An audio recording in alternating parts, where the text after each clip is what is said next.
1.9 liter Saturn motor. Still in a Saturn. Keep it all original. So there's no LS swaps, there's no V8s, there's no V6s. Single turbo, precision 5858. A little big turbo for this car, but it's all good.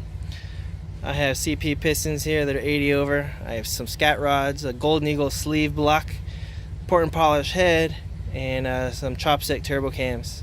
Inside the trans, I got a ACT clutch with a Quaife limited slip differential. Really cool features. It's got a full race turbo manifold. There is no air conditioning in this car. This is no longer a family four-door.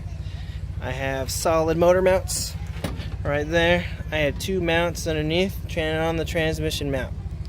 Still has power steering, which is pretty cool. I have all custom turbo piping. Inside that little bung, I have two injectors. That's for my custom alcohol meth injection. I have my special tank that was specifically fabricated.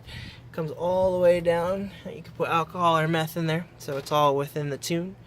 I have a wideband. You can barely see the sensor down there.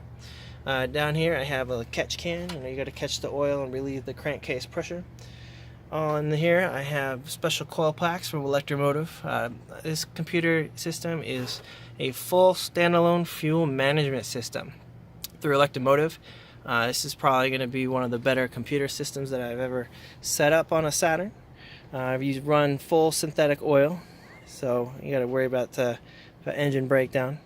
I have a MLS gasket with pretty much anything that can beef up that won't blow a head gasket. Special timing, so you can kind of see down there on the pulley. It has a Hall sensor, so I have no more VR crank position sensor to worry about. But all in all, I have a tile blow-up valve and a tile wastegate. Stock radiator, stock cooling system, but it seems to do the job. My intake piping goes all the way down into the fender. And this car comes equipped with OEM headlights.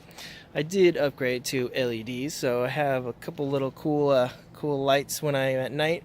Other than that, car is bone stock on the outside.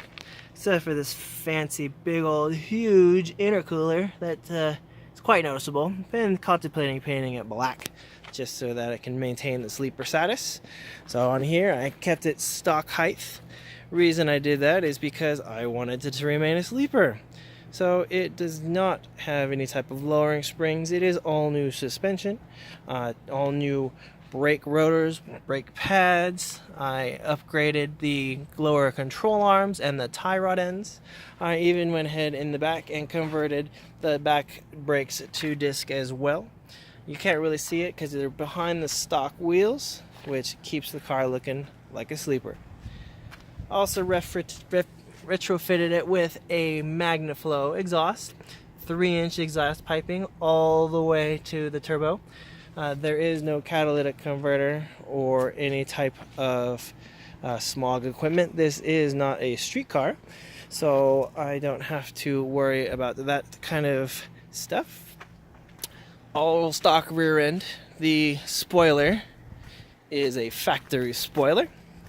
The interior of the vehicle is pretty much stock. I don't do anything special. I have the stock gauge cluster. There is a wideband gauge with a air fuel lights. It also has your PSI and boost vacuum built into it. It is a standard manual transmission. I did cut the shifter down a little bit more to give me a little more throw. The car does come equipped with power windows and power door locks and cruise control.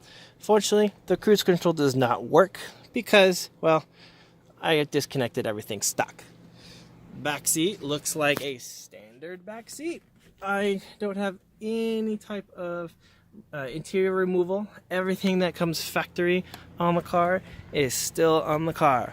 So really the only giveaway would be that air fuel gauge that's sticking out of the gas. But decided to upgrade, make the emblems a little more cool. I have black emblems instead of the red emblems. So you can see here, I do have an extra set of stock wheels with some Mickey Thompson drag tires on them. So that's kind of my thing when I go to the track. It still looks stock. Yeah, that's pretty much all that I got.